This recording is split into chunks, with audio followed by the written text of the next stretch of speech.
আল্লাহ সুবহানাহু ওয়া তাআলা সূরা নিসার 93 নম্বর আয়াতে বলছেন, মান ইয়াকতুল মুমিনান মুতাআম্মিদান ফাজাযাউহু জাহান্নাম, কেউ যদি কোনো মুমিনকে হত্যা করে তাহলে তার থাকার জায়গা জাহান্নাম। এতটুকু বলাই যথেষ্ট ছিল আল্লাহর জন্য যে কেউ যদি কোনো মুমিনকে হত্যা করে তার থাকার জায়গা জাহান্নাম, কারো থাকার জায়গা জাহান্নাম হওয়াই যথেষ্ট ছিল। কিন্তু রক্ত যে মুমিনের, এই জন্য আল্লাহ থামলেন না।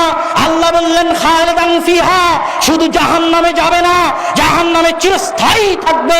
এতটুকু বলাও যথেষ্ট ছিল আল্লাহর জন্য। কিন্তু রক্ত যে মুমিনের, এই জন্য আল্লাহ থামলেন না। আল্লাহ বললেন গাযিবাল্লাহু আলাইহি, আল্লাহ তার উপর রাগান্বিত।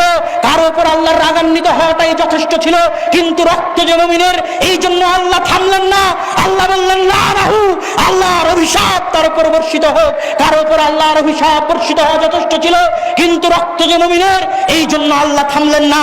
আল্লাহ বললেন ওয়া'আদাল্লাহু লাহু আযাবান আযীমা, আল্লাহ তার জন্য কঠিন ও ভয়াবহ শাস্তি প্রস্তুত করে রেখেছেন শুধু একজন মুমিনকে হত্যা করার জন্য।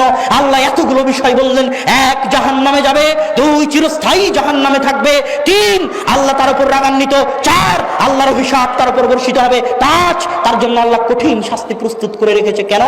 রক্ত মুমিনের। তাই সহিহ সুনানে তিরমিজির 1398 নম্বর হাদিসে রাসূল সাল্লাল্লাহু আলাইহি ওয়াসাল্লাম বলছেন, লাওয়ান্না আহলাস সামাই ওয়াল আরদি ইশতারাকু ফি দামি মুমিনিন, জেনে রাখো যদি আসমানের সকল ফেরেশতা, দুনিয়ার সকল মানুষ, সকল জিন, আদম থেকে নিয়ে কিয়ামত পর্যন্ত সকলে মিলে, সকল ফেরেশতা মিলে, সকল জিন মিলে আমার একজন মুমিন বান্দাকে হত্যা করে, লা কাব্বাহুমুল্লাহু লাহুম জামিআন ফিন-নার, তাহলে সকল মানুষকে, সকল জিনকে, সকল ফেরেশতাকে আল্লাহ একসাথে জাহান্নামে নিক্ষেপ করতে দ্বিধা করবেন না।